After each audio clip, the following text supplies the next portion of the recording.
Welcome, everyone, to another episode of the Lectern. I'm John Vervaeke, and this is our part 2 of a discussion of work, both theoretical and empirical, being done on a topic that is very important in current culture, namely authenticity. Is authenticity a virtue? Is it a trait? What is it? Last time, I was joined by the two people I'm joined by right now, my good friend and collaborator, partner in many different endeavors. We have an upcoming conference we're going to be at together on consciousness. We're writing a book together on consciousness. Gregg Henriques, here from Utah fame. And of course, Matthew Schaublin, who's somebody who reached out to me, and we've been talking about his work. And I was just singularly impressed with Matthew, and I wanted him to meet Gregg, and that's how this has come about. Last time we started talking about authenticity, we were talking at a very high level, which is appropriate to begin, sort of a philosophical, theoretical level. What do we mean by this? Is it a good thing, etc.? And what we're going to do now is Matthew's going to take us into a bit of a review, and then we're going to pivot away from a preponderance of attention on the theoretical. It never completely goes away, of course, but we're going to focus more foregrounding on the empirical research that Matthew has done. Going to take us in quite detail through one study, and then because it's largely complete and the analysis is done, and then he's going to give us the highlights of a study where they're still doing some of the analysis, and then we can talk about all of that. And I'm going to now, first of all, just welcome Matthew, welcome Gregg. Thank you, John. It's good to be here again. Thank you. And take it away, Matthew. All right. I'm glad to be able to talk about and continue our conversation from where we left off.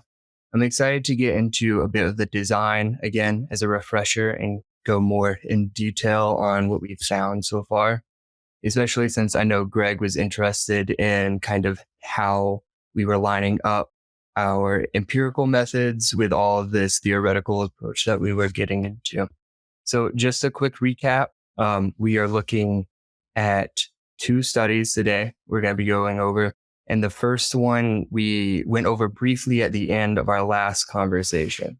I am going to share my screen real quick to do a little bit of a presentation over that, just nothing too long, but to go ahead and let everyone get a refresher.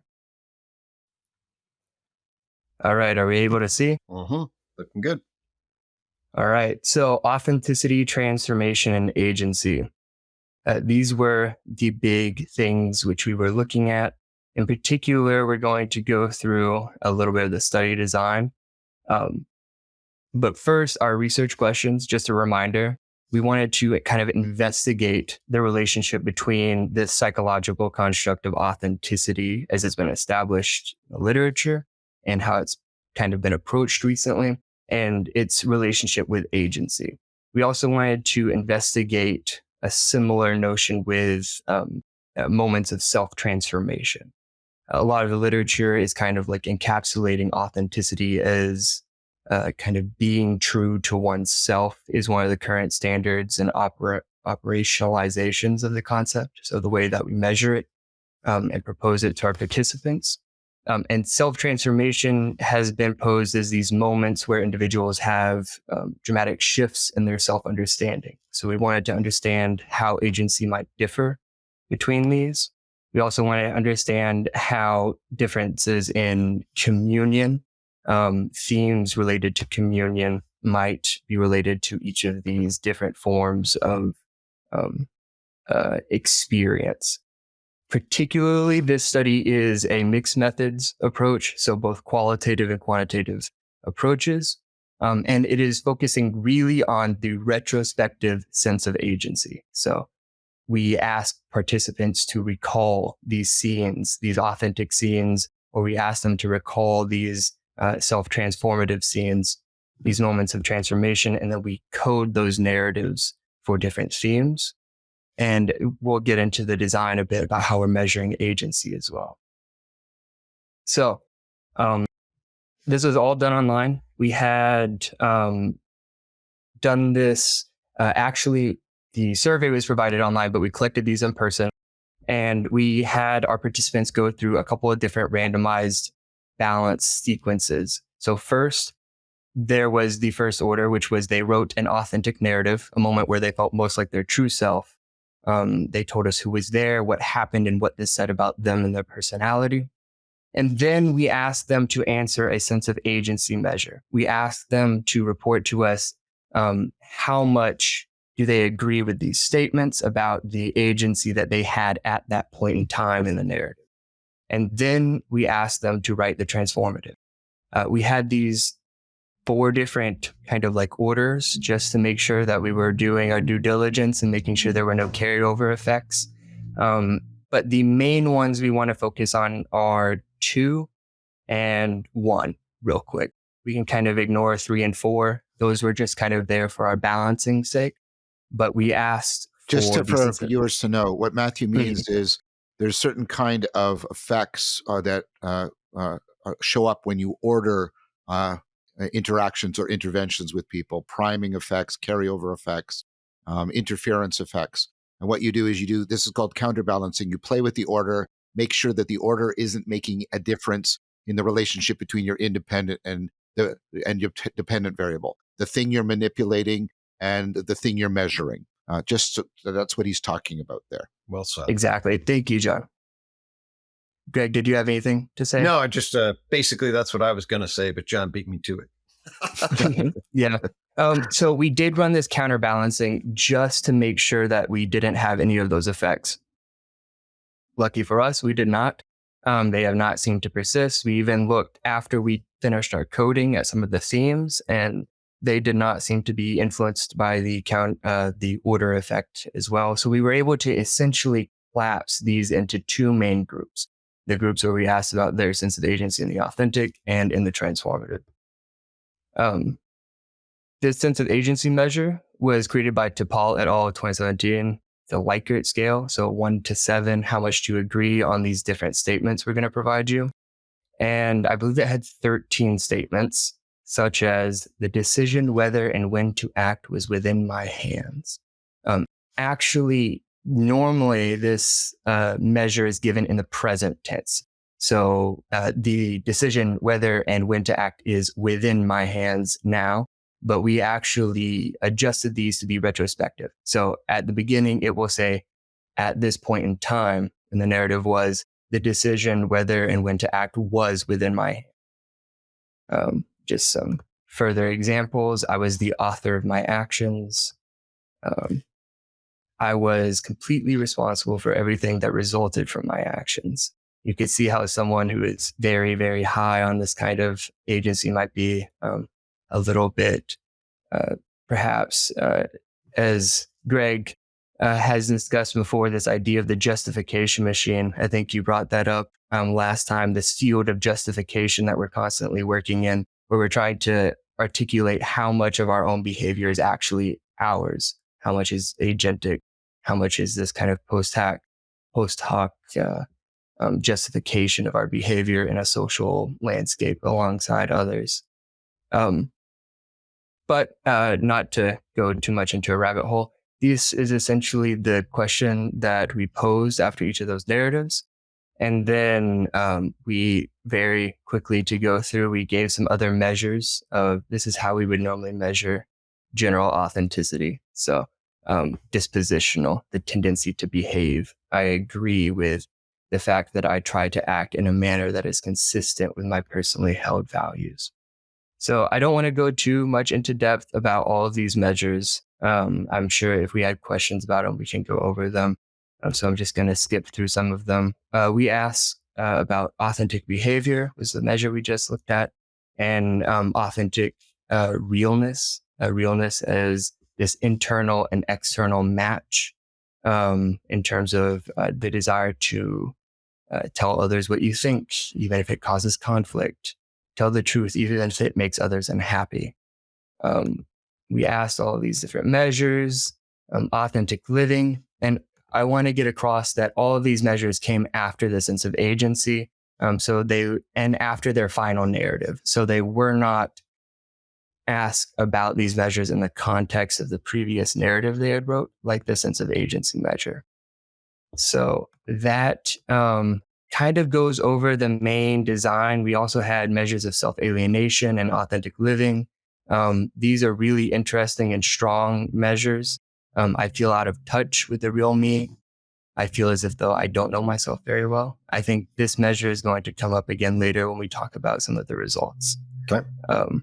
But I believe that in accepting external influence to kind of capture that more social aspect of authenticity. Not to linger. Okay. And you guys feel free to stop and ask me any questions as we go. So those were our more quantitative measures. Like I said, this is a mixed methods design. Mm-hmm. So after we collected all this data and our participants went through and they answered all of these questions, I studied and trained alongside two of my coders, Edie and Gavin, very diligent workers and budding scientists. And both of them went through all these narratives with me, and they helped me code for these themes of agency and communion that we were interested in the beginning. I'll give some examples at the end to kind of show what that might look like. But this kind of coding process involved us getting together week after week with practice sets and looking at these narratives, even portions of our own narratives, to go over and try and see what does it look like in McAdams' system for measuring agency and communion in these narratives. What does it look like when someone is expressing their power or impact that they had in a narrative, or when they're emphasizing the achievement that they had or the responsibility that they undertook at that point in time? But these were a relatively well-established coding scheme for agency and communion, and we wanted to see if there was convergent evidence with the sense of agency measure, kind of try and triangulate that construct a little bit. And also to see if there is, because authenticity is such a, at least in the current conceptions of authenticity, it seems to be a very socially oriented idea. We wanted to see how themes of communion might also relate to this construct. So we can see here, love, friendship, dialogue, caring, help, unity, togetherness, status, victory, self-insight. And then we have the themes of authenticity. This is kind of our last major piece of the puzzle. This was established also by McAdams, but alongside Wilt. It's Wilt and McAdams, and I think one other, Wilt et al. 2017. They established actually a coding system for inauthenticity and authenticity, although we're just going to be focusing on authenticity today. These, unlike the previous ones, which are present or absent, is there a dialogue occurring in the story, are continuous. So they go from 1 to 4. And we kind of had to negotiate amongst ourselves as coders, what does a 1 look like? What does it look like when this theme just isn't there? What does it look like when it is implicit, is kind of what we thought a 2 might be able to represent. We thought that a 3 is a good way of rationalizing something as being an explicit theme in a story. It's very prevalent, almost hard to miss. And then a 4 is when the theme that we're looking at, such as contentment, is emphatic. It is the point of the story that the person is trying to convey to us. So the themes that they came up with for authenticity were contentment, expression of the true self, which is a very interesting one, resisting external pressure, relational authenticity, and ownership of one's actions. These are kind of the main themes. I think I have the themes of inauthenticity here as well. We have phoniness, suppression, conformity, self-denigration, just not to get too ahead of ourselves, but just to kind of go over, kind of contrast these ideas a little bit for us. But so either of you have any thoughts about these themes or?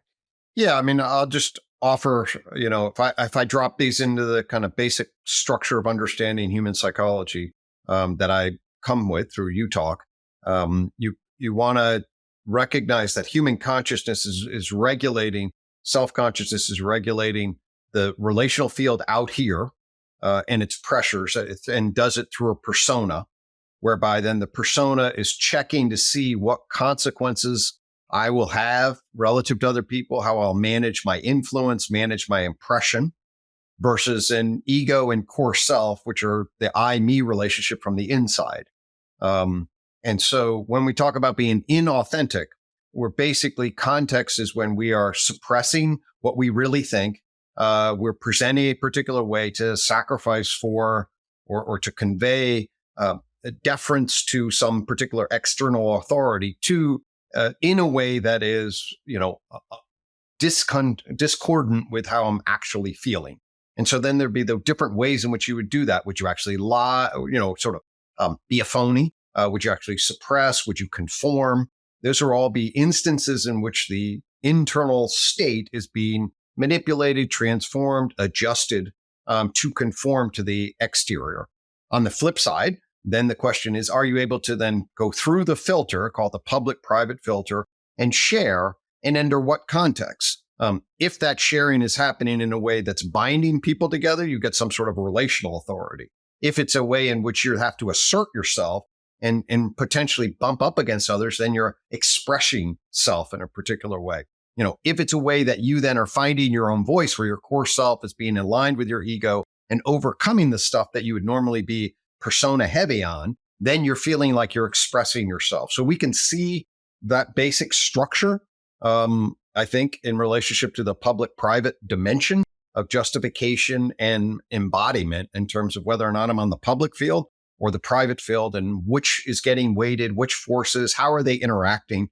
The last thing I'll say is, from a UTalk perspective, there's the relational fielding that we engage in, meaning the self-other dynamics that actually are part of our sort of archetypal perceptual structure. The influence matrix measures this, or maps it, I should say.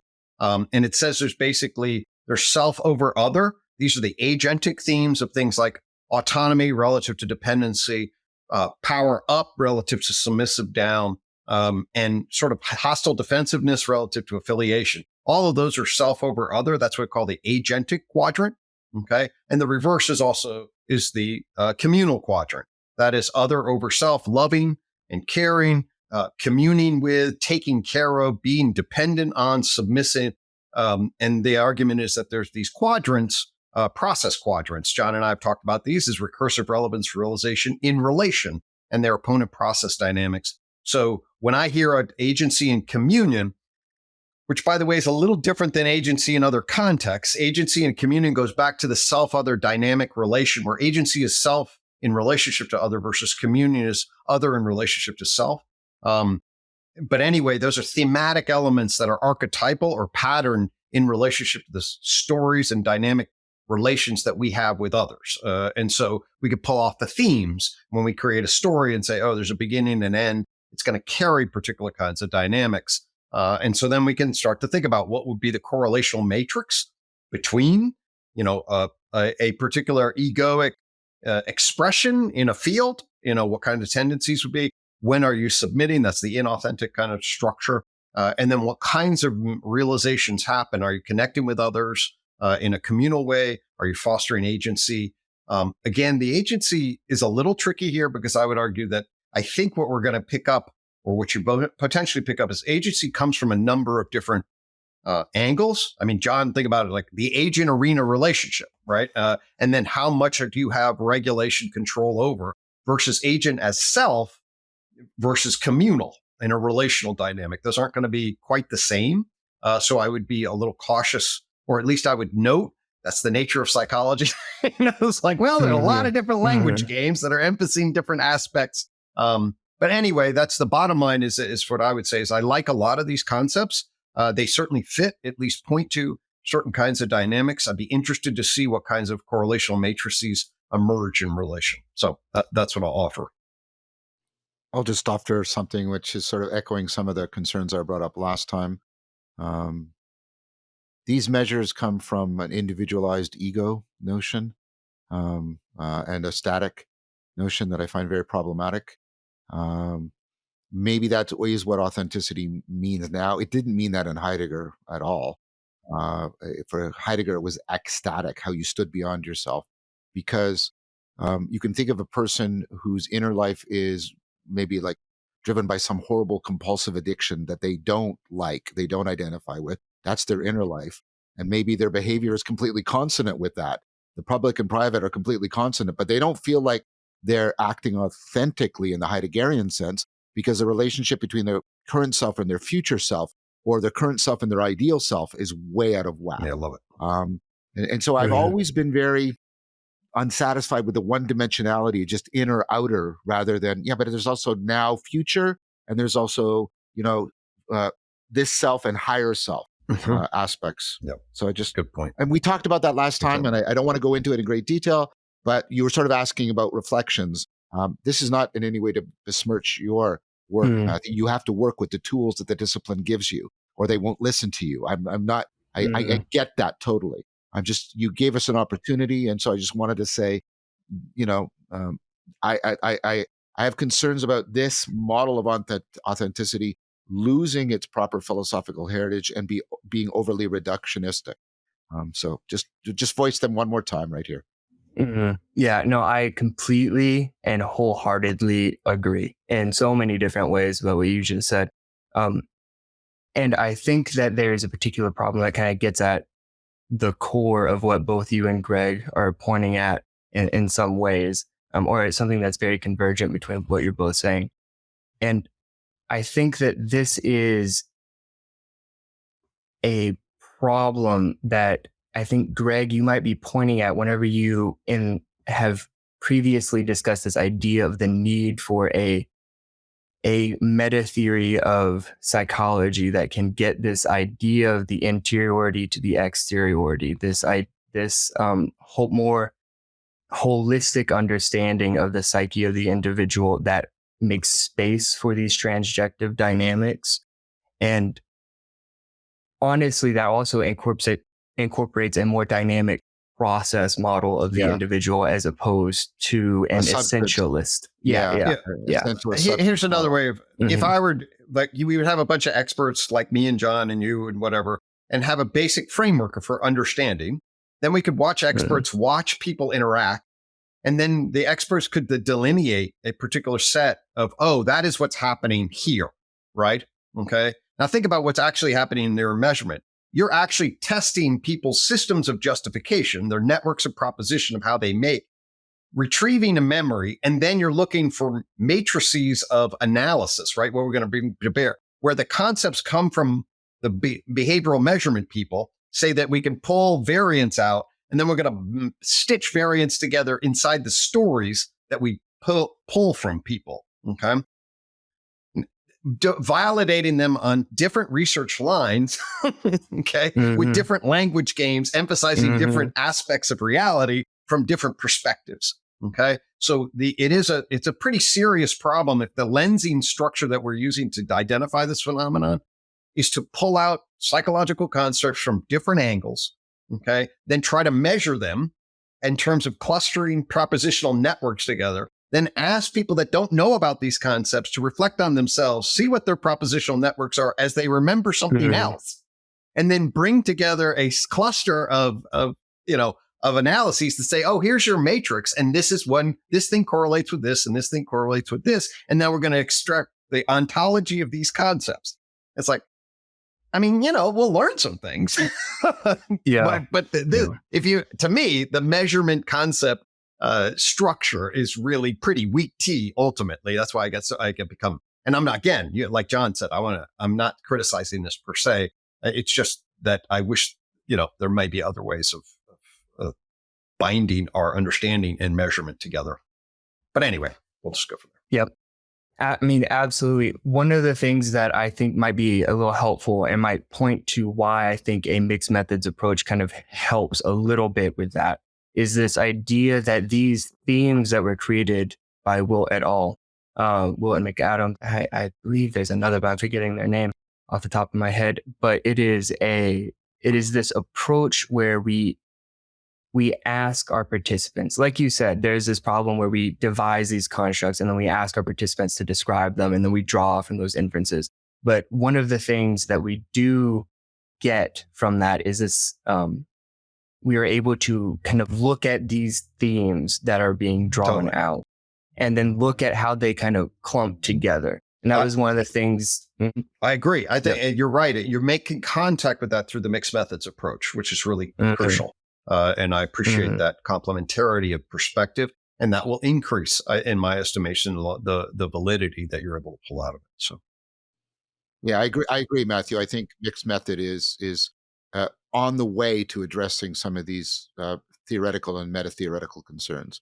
I think almost all psychology, when possible, should use mixed methods. But you're still a vanguard in a lot of ways. Yeah. Yeah, I in an ideal world, we'll all be doing mixed methods, interdisciplinary studies, and writing dissertations on every concept. But yeah. Although I don't believe in utopias, that's a pretty close one for me. So. Yeah, fair. Okay, well, I'm going to continue sharing just real quick, and then we can approach some of those examples. So just to proceed a little bit, and I will say these slides are actually a little bit out of date because we did analyze the first half of this first study entirely on its own separately before we analyzed the full data set, because one of the drawbacks of the mixed methods approach is it takes a very long time for us to go through these narratives and to code. I can get into how many decisions we had to make in the course of this project a little bit later. But just to recap, so these are the main themes that we're looking at: contentment, expression of the true self, resisting external pressure, relational authenticity, ownership of one's actions. We will not be discussing the inauthenticity. I don't think we'll have a ton of time yet, and there's still a little bit of questions that need to be answered on that side of things before I'm comfortable. But I do want to give an example here real quick. So this is a kind of a snippet at that point in time. I'm not entirely sure if this is the exact coding that we have in our final analysis, but this is very close. So we use a software called MaxQDA. Excellent software. I highly recommend it if anyone is interested in doing this kind of mixed methods approach. And what we would do is we would have each of our coders go through with their own version of all of these narratives, a single project with well over, I think, 140 different narratives.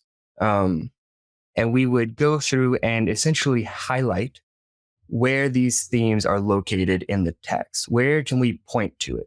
And that was kind of one of our main decisions we made in the first place with the agency and communion codes, because those are binary codes. When it comes to something like power/impact, it is either there or it isn't. Where it comes to authentic codes, however, those are continuous. So 1, 2, 3, 4. We said that for something to be there, we had to be able to point at it, except for our 2s. The 2s on the 1, 2, 3, 4 for our authenticity, those kind of represent this implicit expression of these themes. It's something that we can't directly see, but taking the narrative as a whole, we can understand that the theme is there. We just might not be able to highlight it in the text. But here is an example of a moment where we can. So we're looking here at ownership of, we'll just read through it real quick. So an authentic scene in my life was when I recently broke up with a long-term girlfriend. This was very difficult, and the day it happened, I was repeatedly tempted not to break it off, as it would hurt her feelings and I would be diving into the unknown. However, something inside me told me it was the right thing to do, and I had to go through with it. I feel like this is an example of staying true to myself, because the reasons I had not to go through with it, comfortability, steady sex, etc., were inconsistent with my values in my life. I like keeping those little bits of grammar in there. Instead, it was important to me to follow through with the breakup and discover some things about myself outside of the relationship. Many of the narratives are similar in this idea of a congruence with one's values, even though that wasn't particularly a part of the prompt, we asked them to give us a moment where they felt most like their true self. So, however, we have to acknowledge that a portion of our students for sure are, or the majority of them are psychology students. So they have probably been exposed, maybe potentially to ideas by Rogers and this idea of the true self. But I wanted to go over this. So, yeah. So one thing I'll just say here, again, sort of almost everything I say is through a UTalk lens. So what we're seeing here is a justification, right? What you're seeing whenever you're engaged in narrative report, we're tapping into a person's, what I would call the mind 3A, B. They're sharing this, but you're asking them to reflect on their ego, to narrate what it is and create a network of propositions that legitimize is and ought, which basically says, oh, this is how I understand propositionally what's going on. Here's the story. I was struggling. It would have been easy for me to stay with her. She was hurting.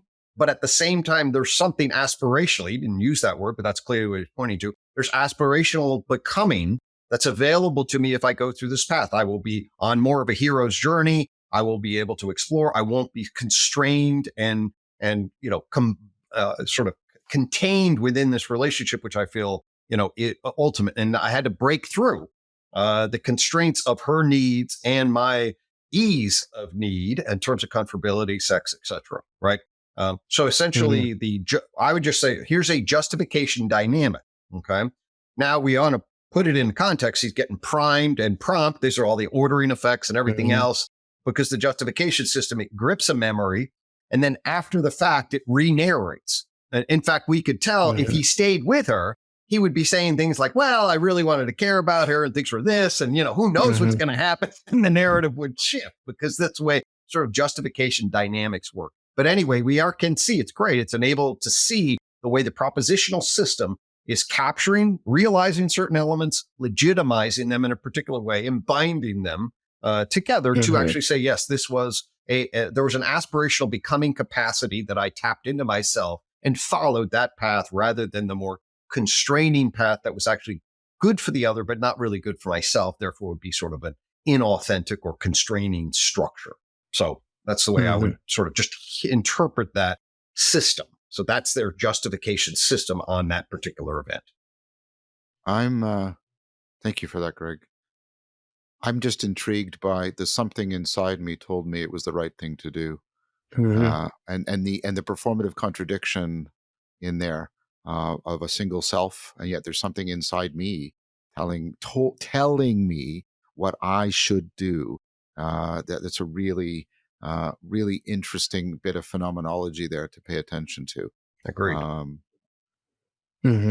And to kind of touch base a little bit with our theory here, as we had kind of laid out last time and kind of extending a little bit, I think one of the first questions I actually ever asked John, it was in a Q&A, and I was asking if you had to look at the way that we compose these narratives of ourselves, how do you think the trade-off relationships that are inherent in relevance realization might play into what is salient to us in the process of reconstructing a narrative? And I think that a very established finding, I believe McLean and many others, McAdams as well, they have found that people do have narrative styles. There is a style that people tend to have whether or not they have a redemptive style, they may give a problem that happened to them, but by the end of the story, they can explain to you exactly how it is good for them. I think that's really going to what Gregg is saying. And there's good research that points to a lot of great mental health outcomes for those individuals, but a lot of frustration that might be encountered by their close others when they refuse to adopt responsibility for something, or when they frame a narrative in a way like this. You could imagine that perhaps the girlfriend was very caught off guard in this. And this might, as you say, Gregg, just be justification. So I definitely think we have to pay attention to that. Right. When I use the word justification, I'm actually initially just describing the network of propositions. Like right now, you and I, we're all engaged in justification right now. It's not just the rationalizing defense. It's just a description of the network. Now, certainly it can be a rationalized, I mean, that's rationalizing defense, which is a justification in sort of to block off certain elements, to legitimize particular elements, to stay conformed. That's a particular kind of justification. Okay. But so is Einstein's articulation of the theory of relativity. That's a particular kind of justification too. So I'm using that term in the broad. And so, but there will be styles. People will grip the particular elements. We want to be aware of things like the cultural context. Like, I don't know if you know of Julian James and the bicameral mind idea. I think he overshoots it. But if we lived in a different domain, some of this narrative would be, oh, the gods had for me, the narrative would be this comes from the spirits or comes from this force. This true self is really authentic. I know who I am. We'll pick that up from the culture in a reified way that scientists might come and say, well, that's a creative fiction that utilizes a justification cognitive gadget to make sense out of the world. Whether or not that conforms to something that we would really say, oh, that's a really good ontology for how people actually are.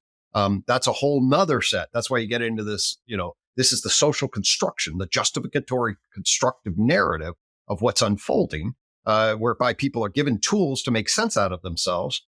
Different cultures will give them radically different tools. So anyway.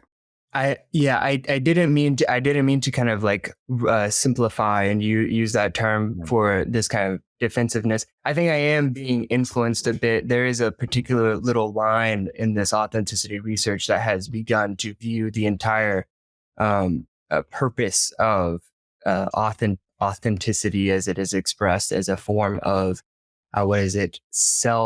I believe it is self-enhancement is the idea. It's a ego defense kind of. I have a lot of qualms with that, but not to get too far into that. But I do want to point on one little thing that I think, one last thing that I think is kind of confluent with that is this idea of self-articulation by Charles Taylor. I think that is I know that, John, in the past, you've had a little bit of frustration by the overdependence on narrative and in our worldview, particularly now. But I think that there is this aspect of narrative that might not be getting encapsulated too much, is this idea of, or probably not encapsulated isn't the right, maybe not enough attention, is this idea of self-articulation and cognitive styles interacting in a way that is very grounded in our ongoing relevance realization, as much as it may be. No, I agree with that. I think that's right. I think narrative is very important. But I wanted to, and I'm going to come back to the thing again, where there underneath the narrative is this weird dialogical thing happening. Something inside me told me it was the right thing to do. I would like to ask this person, was that the true self talking to you? And if you're the one listening, then you're not the true self. And where between those two? So my criticism isn't about narrative. I think it has all the power, but narrative has a blinding effect. We tend to leap into the narrative and we ignore like this sort of internal dialogue that's going on that makes the narrative actually run in an important way. That's why I put my finger on it. Like I would want to ask this person, well, what was that voice? Is that your true self? Then who are you? Who's listening? And who do you identify with? And who, like, it gets really murky, really, really fast. That's all I was talking about. I wasn't trying to besmirch the idea that. So typically, people misunderstand me. I think narrative is really important. I think it's really important. I think it's how we become temporally extended selves that are capable of moral and existential responsibility persons. I think narrative is indispensable. But narrative often blinds us to the pre-narrative, like this weird inner dialogue in which it's not clear who and what is going on there. That's the part that I don't. There is a very famous thing called the narrative bias, which tends to make us overlook certain things. That's the nature of my criticism. Agreed. Not that it's not central or important for relevance realization, but it often makes us ignore the non-narrative, the pre-narrative that is actually making the narrative possible. Well put. Lovely. All right. Well, I think we've lingered on this narrative for a little bit longer than I thought. But I just do want to highlight that this is an intersection between ownership of one's actions and these themes of agency and expression of the true self. All of these themes were present when we went through and we agreed, all three of us in our final code for this, that these narratives were here. And this is actually a pretty emergent common theme that we started to see. And it was something that was kind of across both the authentic and the transformative narratives, where we saw it was very common for ownership of one's actions to be butted up against self-insight. And I think that you were kind of touching on it a little bit earlier, Gregg, of this idea of self-actualization, of this interaction between the aspirational self, unfolding and guiding our understanding in the moment of not only when we're behaving, but also in our rearticulation of ourselves. Absolutely. Yeah, that'd be key. I mean, we just put ourselves in teenage mode, right? Right? You're a teenager, right? And there's a part of you is like, hey, should we be doing this? Or what would I really want to be doing if I didn't have to belong to my group, right? And then eventually, hopefully you get to a place where you're like, oh, wait a minute. I'm going to go against a little bit of the group. I'm going to stand up and be somewhat myself rather than be pretty obsessed with my place in the group and how I'm seen and what my impression management dynamics are doing, right? And again, that can take all sorts of different odd and painful things. People can do silly things, and be reckless in particular ways. It's not always good. But we can see this whole dynamic about, I see myself being constrained. I see myself suppressing. I see myself giving to being overly agreeable in a particular way. And then finally, I need to kind of go beyond that so that I can give myself the opportunity to grow into the paths and potentials that I sense in myself if I were to take something that could, move me away from the pressures of the group. Mm-hmm. And I think that really captures one of the two halves of this agency, other dynamic that you were pointing out earlier. And I think that was informing our original idea when we wanted to include these themes. And I want to move now to the more communal side of things, where I think we can get the chance to see the other side. I think you and the elusive I discussion, you were kind of pointing at this idea of agreeableness almost as this kind of like individuation, participation, kind of social interface dimension of human personality. And I think that idea is a little bit resonant. And I think that it might kind of hearken to what we might see here a little bit with the interaction between authenticity and some of these themes of communion. So just to quickly read through real quick, some close friends and I were studying for a test at someone's house, and we took a break to talk. It was one of the best conversations I have ever had. I got to know them a lot better. We had broken down a lot of the barriers and were having an honest conversation about our past and our feelings and our hopes and our fears about the future. And it felt so raw. I think that word raw is important there. I remember crying when I heard things about their lives that I could never imagine. And I felt the sadness and pain that they had gone through. I felt like I feel like I take on the emotions of people around me. And that helps me to relate to other people very easily when they are being honest. So very strong scene. We can see that this, yep. No, let's just quickly then. So there's a situation, we're following the situation. You go into a store, you buy the thing, we're getting together. We're just talking about, the structure of taking a test, of being a student, etc.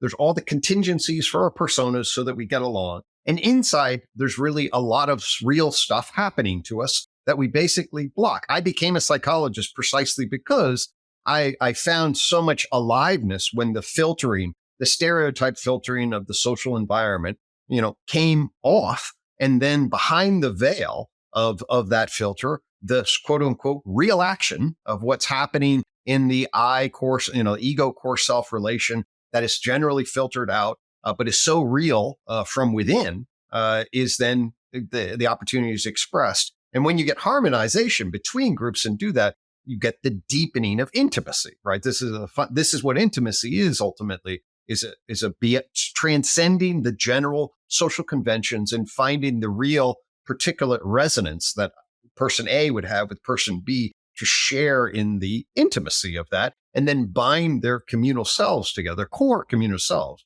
And the primate self feels that. It's like, oh my gosh, that's my affiliation is the binding of self. So affiliation is one in the influence matrix. That's the binding of self to other. We're shared interests. And so that's what you're getting here, is you're getting an intimacy affiliation binding in relation, and then feeling that connection, being seen and valued as you see and valued in an intimate affiliative connection. That's the way I would characterize this. I want to put in a bit of a challenge here. The way this is titled and the way we're talking about it make it sounds like it's directed back towards the ego, but that's not what is happening here. This is other centric. What makes it authentic is they were learning about other people and they were feeling other people.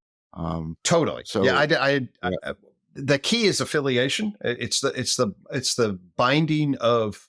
So affiliation is when, if I have my interests, okay, and I'm bind them in a particular way, as I affiliate, I incorporate and identify with the interests of the other. Right. And that's right. what's happening. Mm-hmm. So I wasn't disagreeing with anything you said about affiliation, Gregg. I was challenging the idea of authenticity as self-expression. This is not self-expression at all. This is internalizing the other, and yet that is considered as much as authenticity as pushing out the self. Right. This is taking in others, which I think is really interesting, because this sort of goes to standard trope that what authenticity is being true to your true self. That's not what this is. That's not what this is here. This is opening yourself up so that you can receive others. And he's finding this to be a real moment, precisely because look at what he says. I'm really getting to know other Right. people. I started crying because I felt what they were feeling. Right. Right. And I just think that's important to note, because we have this very egocentric notion of authenticity that's It's a predominant. super important point, John. Super important point. And I'll just say, if we pay the relational values, the felt sense of being seen, known, and valued in contact with the other, right? And ultimately that's a two-way street, right? Or a multiple way street. And the reception of that, or the taking in of that, relative to the pushing out of it, is every bit as much, filling the heart in that regard. So this, to me, is was a good way of characterizing what's happening. It's an important point too about what we think about what authenticity is, or what's actually happening. Yes. Mm-hmm. Go ahead, Matthew. Well, I was going to say, I think something that's really fascinating is that you're both pointing to different aspects of what these codes are highlighting, and what we were highlighting with these codes as well. So I think one of the things that Gregg is really noting, like this love, friendship aspect, this becoming the actual definition of that code is something along the lines of an individual, a protagonist expresses that they grew closer or deepened their love with another individual or a friend. And then we also see this unity togetherness aspect, which I definitely think points to that idea of this affiliation process, this development of a communal identity, this participation in one another to some degree. But I think there's also a unique aspect of this expression of the true self that's occurring with the dialogue theme. Of course. This disclosure. And there's something really interesting that I want to point at, and I and some of the other individuals, and I want to take this moment to point out Dr. Barty and Dr. Silver. I don't believe that I was able to give them the due diligence that I needed to last time. Excellent individuals, mentors of mine who have helped guide this process and deserve so much credit for it, their part and their role. But Dr. Barty and I have recently been discussing, we really are considering in the future potentially asking them, what about this made you feel true? or what was the true aspect? And we don't know exactly how to approach that little question, but what is this sense of reality that you might be indicating? But that's the thing I want to put my finger on here. Mm-hmm. I'm really pushing against that. The authenticity is about the self. I agree. Both instances, the previous one and this, it's like the thing was I had this. I was going to learn more about my. There's this. Authenticity is a moment of realization. Here's a moment of realization. I came into contact with other people, or I got the sense of coming into greater contact with myself. But it seems I think it's the action, not the object of the action, that is defining the sense of authenticity. It's like, am I making contact with reality? Seems to be inner or outer, self or other directed, seems to be what's really driving the phenomenology here. And I'm worried that we're constantly trying to wrestle it back into that it's about the self in some central way. No, I that's why I wanted to point at that raw aspect. That exactly. It's this idea that there is reality that is being unfiltered to some degree. There is a clarity, a coherence that is being afforded in this relationship that is allowing the person to have some raw understanding. I think it's vulnerability that makes me more sensitive to contact. That's what raw means, right? And that's what they're trying to express with the phenomenology. Sorry, I keep hammering on this, but like we talked about this last time. This is part of Adorno's critique of the modern notion of authenticity. It is so self-focused, and that doesn't seem to be being borne out. I think this is really exciting data to look at, by the way, for this reason. How much it opens us up to, like, are we talking about something in terms of an adjectival property of the self, like the true self? Or are we talking about an adverbial way in which people, to go back to Heidegger, their Dasein, their being in the world? Are they in more contact with what's real within and without? And if that's what I'm saying is right, then I would predict that if we give people experiences where they're feeling simultaneously deeply connected within and without together, they would find that the most authentic experience of all. Yep. I would be very inclined to agree with that. So before we get into, I think that everything you just said is about to be reflected in our main findings. Excellent. I like it when my predictions come. I wish forward your justification system. Prediction and 5 seconds later it gets confirmed. Wow. That doesn't work usually for me. I got a jolt of dopamine 5 years later. So before we get into that, is there any more notes on this last example narrative here? Or are we ready to move on into those? No, well, I'll just double tap on John's point. I mean, their meaning in life. I mean, there's a convention, there's a stereotype, there's an everyday of, that's boring and stale. And what's raw here is that came off for the group. And all of a sudden you contacted what's behind the veil for the group, and was able to be seen, known, and valued for the group.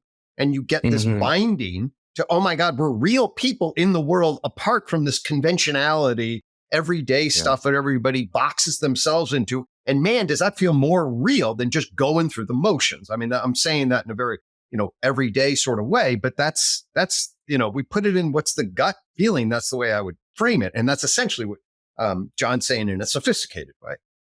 Yeah, I agree. As usual, I'm agreeing with Gregg. For sure. So let me just pull something up real quick. By the one orthogonal point, but relevant. This kind of thing, this is what dialectic into dialogos is trying to produce, to realize.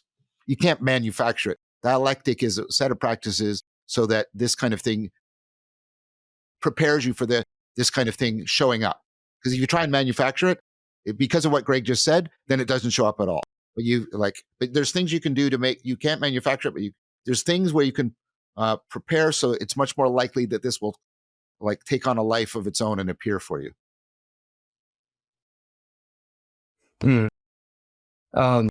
So just to real quick. Okay, that's skipping ahead. Oh, Okay. Sorry, real quick. All right. So I am pulling up. Not trying to move too quickly from your last point, John. I'm trying to. No, just go ahead. Just go ahead. That's I fine. agree. Trying to get up this final.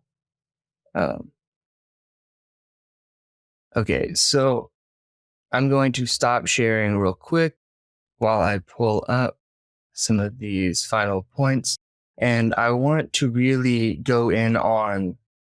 I know that we said we wanted to get into some of the data side of things. I'm gonna emphasize the findings. I think the qualitative data was really is really the important side of things.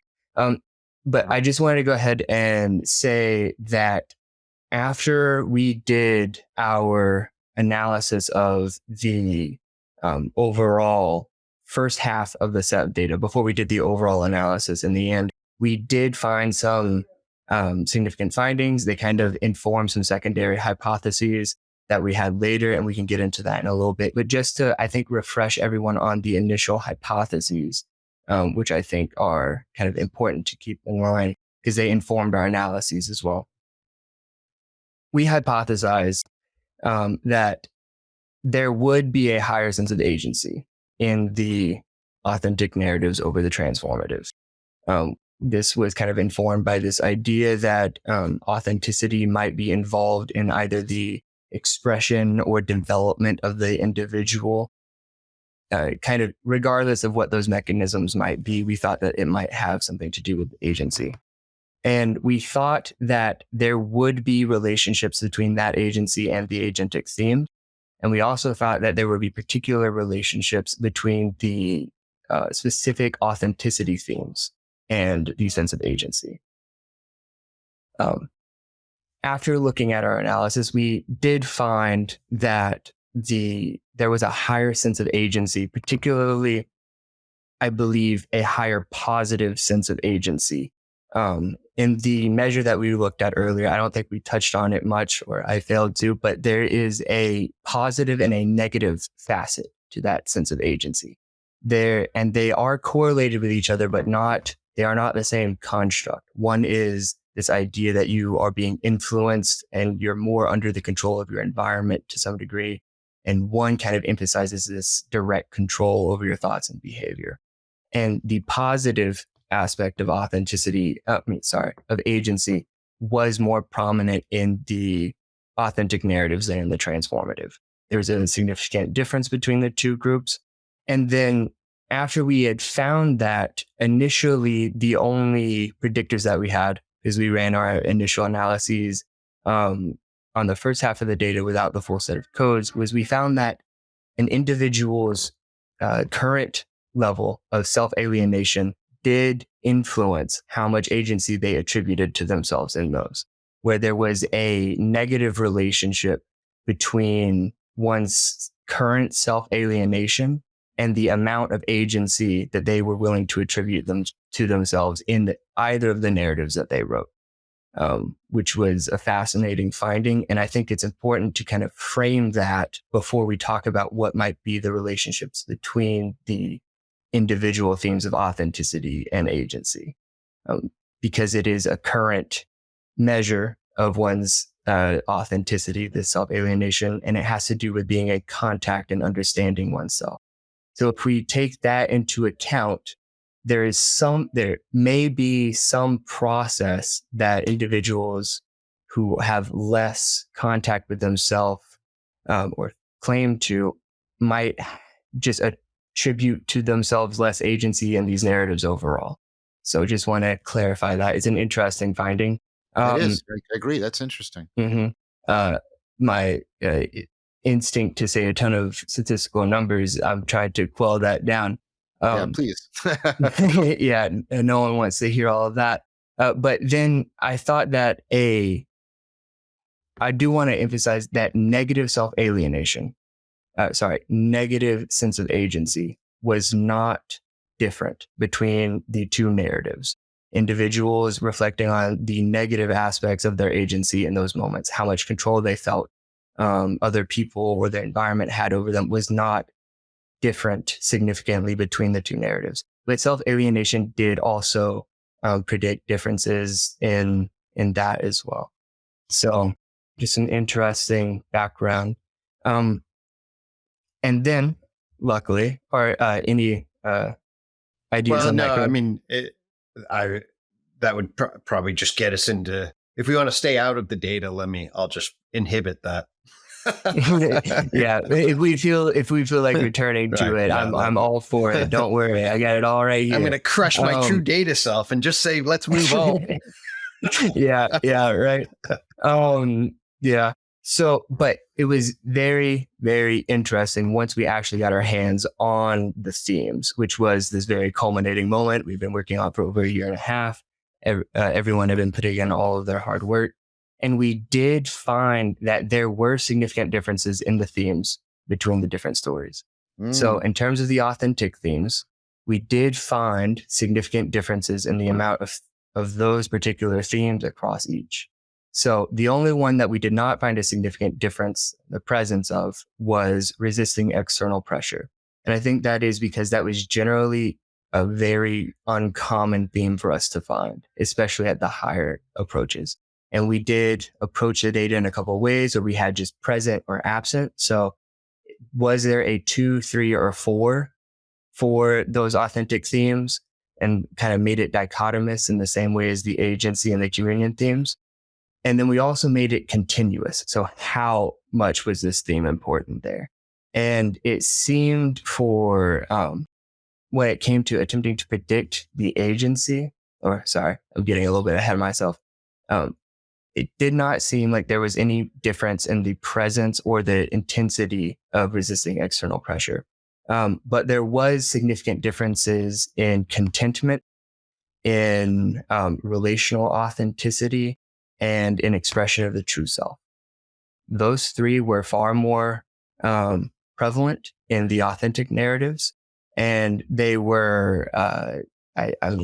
I'm going to say for contentment, just to give an example of some of the statistics that are underlying all of this, participants scored significantly higher on the continuous authentic variable, or within the authentic narratives compared to reflect to their scores for their transformative.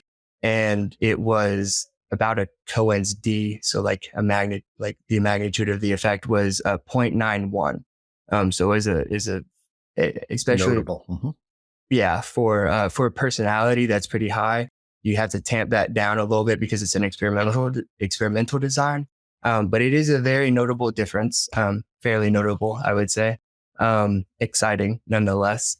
And the other differences weren't super far off. So expression of the true self was also higher, and relational authenticity was also higher.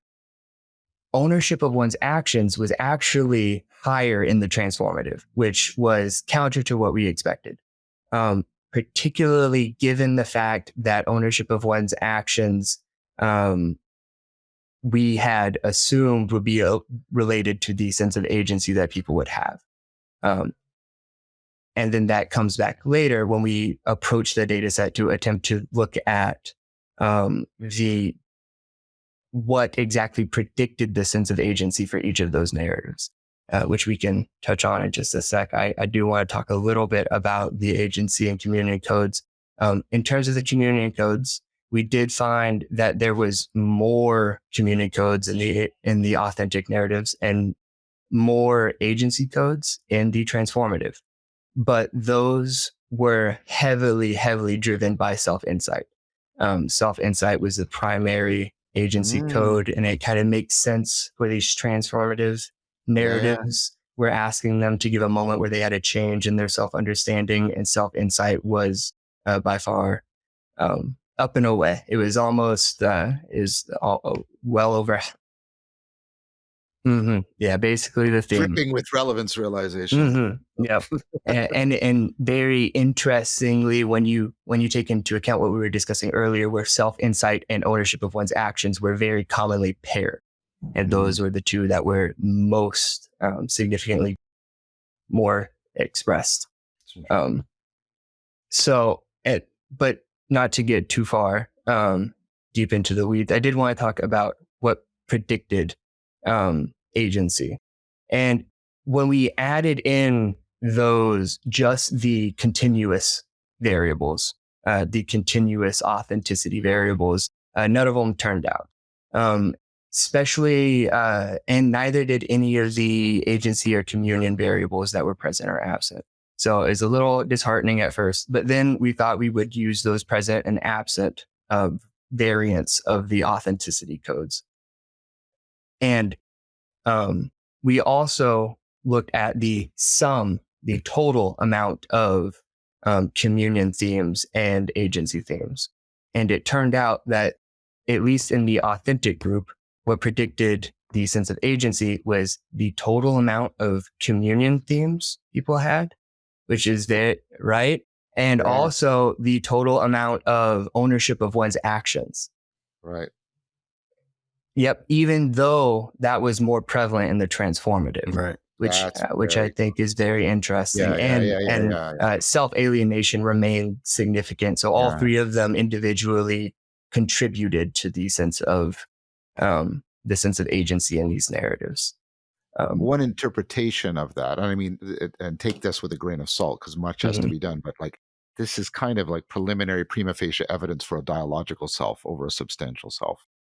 Very, very much there, because it's like the communion aspect and the ownership of others, which is in a communal ownership of self is in a communal relationship. Like it's so processual and dialogical, which I think is really, really interesting. So I just want to get a little bit into the nuances. So our regression analysis, we were using hierarchical regressions, as you could imagine, and we were we had two models, one that was attempting to predict the positive agency and the negative agency, like we had discussed. And when it came to the negative agency, it was the amount of communion and it was the ownership of one's actions and self-alienation. Those were our three predictors. When it came to the positive sense of agency, it was only the self-alienation and communion themes. Ownership of one's actions was not involved, or it didn't significantly contribute. Although I will say it was not very far off. So there's a chance with a bit of a higher end, it might become significant, but it wasn't strong. You don't want to get into p hacking. Yeah, no one wants to. Yeah. No, for our purposes, it did not come through, which is, I think, it's very interesting that ownership of one's actions had this kind of negative relationship with how much negative agency, not to get too many double, triple negatives in there, but those are very interesting findings. And then when we looked at, sorry, 1 second, making sure I'm not all over the place.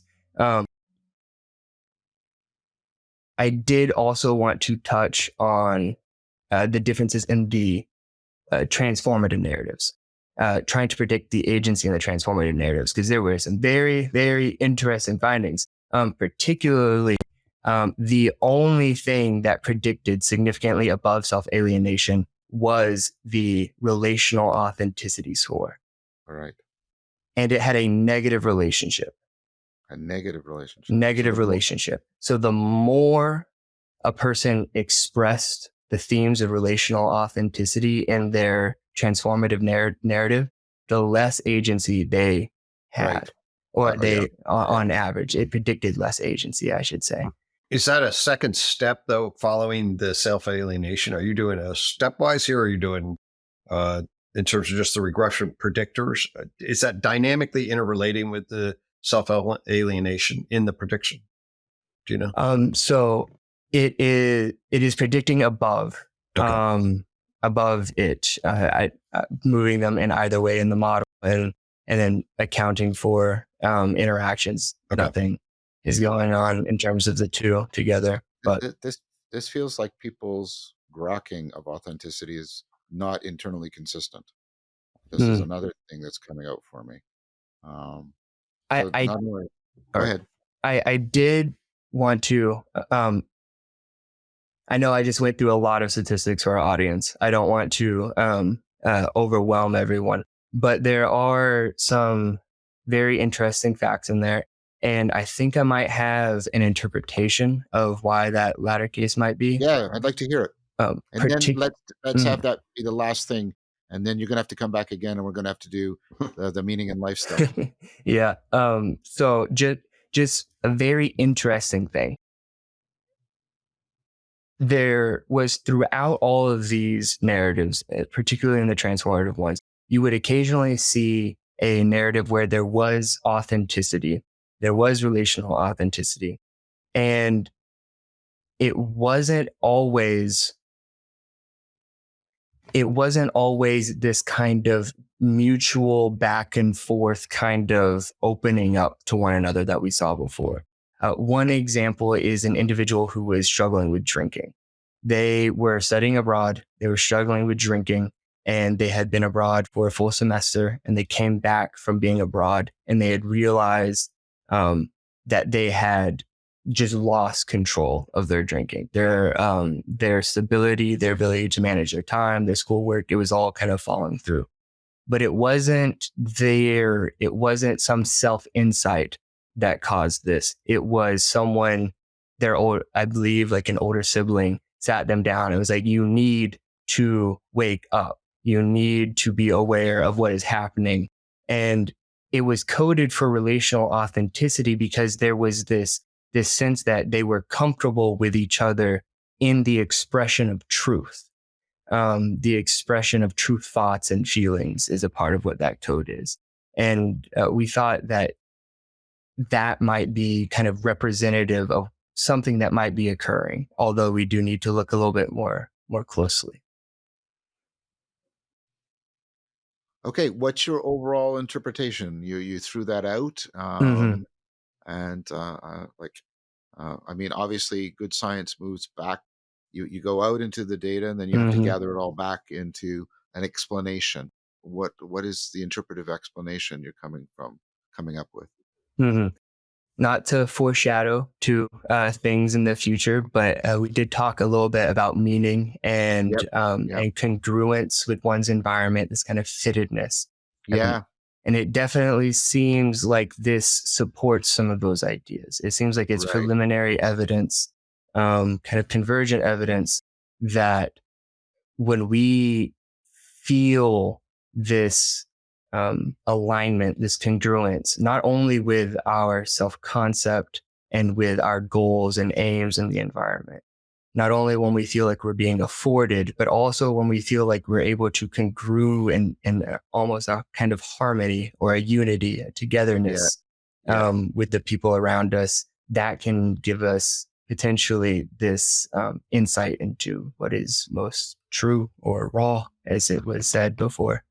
Sort of agent arena optimal gripping is what's getting tracked.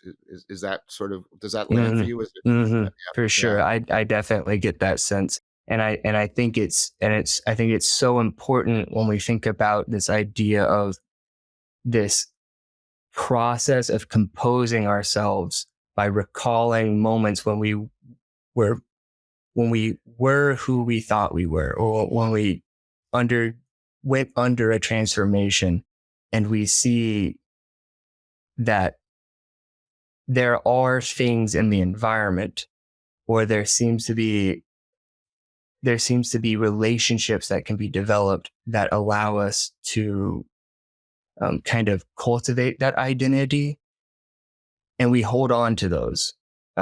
We recall them. They're in our memory. They're kind of representative. They came to mind first for some of these participants. Yeah, it sounds like, like you get a sense of realization of the self when there's some also like coupled realization of others or the world. That's what it sounds like to me. And that's what I was trying to get at earlier about this realization being what's actually going on. I mean, this is an argument, and I know you're not totally neutral. You've been influenced by me and by Gregg, but it's more of a transjective notion of authenticity rather than a subjective notion of authenticity. That seems to be what's coming out here in a very real way. I agree. Yeah. So this is great. So you're going to come back and we'll do the last leg of the trilogy. I didn't know it was going to be a trilogy, but that's okay. because I want a little bit more, especially towards let's say there's more we could mine here, but I'd like to move on to what you just foreshadowed, the connection to meaning in life, and we can pick that up next time. How does that sound to both of you? Sounds good to me. Sounds great to me as well. So, as always, Gregg, thank you. Your insights are always appreciated. Gregg empowers us with a very rich and systematic vocabulary that is, well, it's liberating. It helps to break us out of the old restrictive categories that beset psychology. And Matthew, you're what every teacher, and we're both teachers, Gregg and I, longs to have, somebody who's taken their work seriously, deeply, Totally. and then gone on and done interesting and new and theoretically relevant work. It's lovely. And so I just wanted to express my appreciation. Thank you. I know you were trying to, I know when you're doing research, there's the 10,000 things you want to say, and you were trying to get the balance between saying too much and saying too little. I think overall, just if you want my feedback, you did a great job.